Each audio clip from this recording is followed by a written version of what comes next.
Georges Etienne Cartier and John A. Macdonald formed an alliance with the goal to persuade the British North American colonies that the time was right to unite. But deep political rivalries and prejudices stood in the way of such a union. The real work of nation building called for compromise and cooperation. In 1864, leaders from all the colonies met in Charlottetown, where they proposed forming a national confederation. They recognized the need to combine their strength in order to repel the threats that were coming from the United States. Confederation itself was not the vision of church leaders. Confederation was the result of the work of politicians and railroad promoters.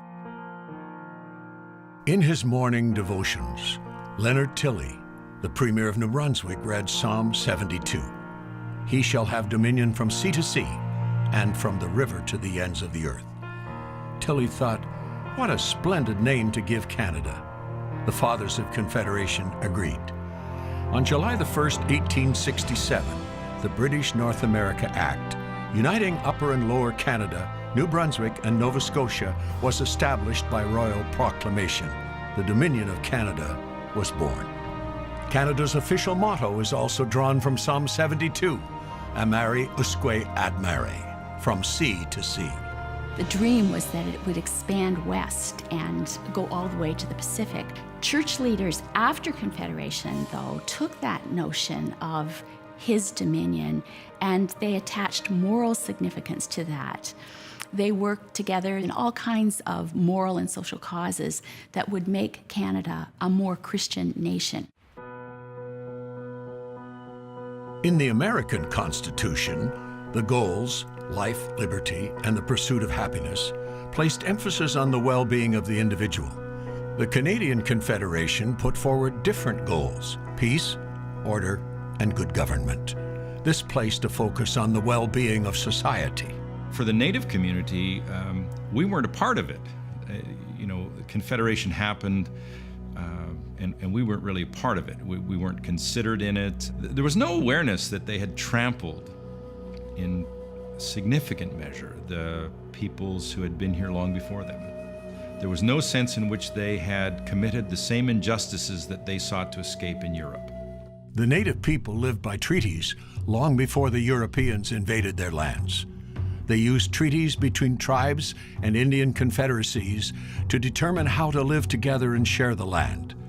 In good faith, they entered into treaties, first with the French and then with the English. In 1763, the British Crown said, we will not incur in any further way into native lands without their express consent.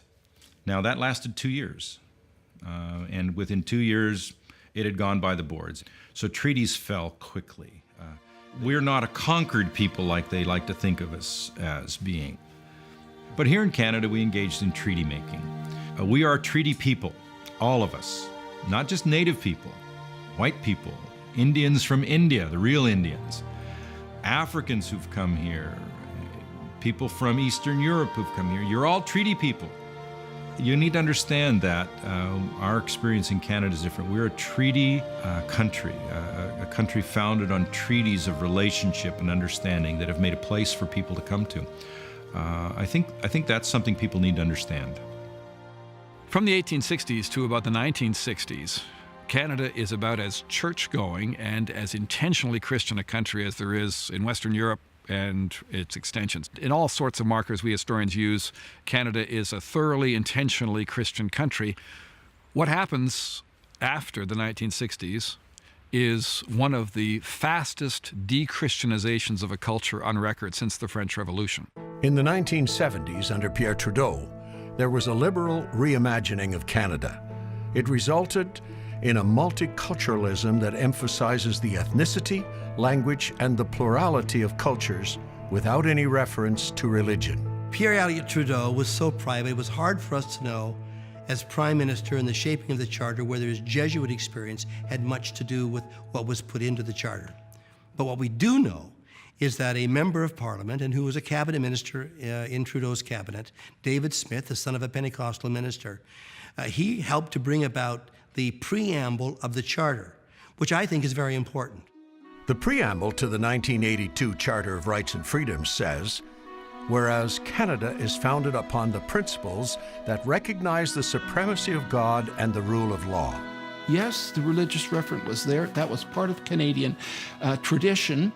But once the Charter went into effect, and once it began to be interpreted in the courts, we see that the shift is away from the religious dimension of human rights to a liberal ideological dimension, which has maximized autonomy of the individual, equality of rights across genders, classes, sexual orientations, and rights have been, as it were, extended into fields where there is conflict with traditional religious belief, behavior, and teaching. It seems to me that Christians in Canada in particular right now are in a situation different from other Canadians. We used to run the show, and we're still coping with the fact that we don't. And when you used to run the show and you don't anymore, you can be resentful of privilege that you've lost and power that is no longer yours. I think we have to hold history here. We have to hold it here in such a way that it informs present behavior. If we don't, we will indeed forget, and we will repeat its mistakes. The Canadian vision is a modest one. It's really quite a pragmatic one. We just really want to lead a good life. We're not trying to conquer the rest of the world. We just are going to try to get along so we can live well.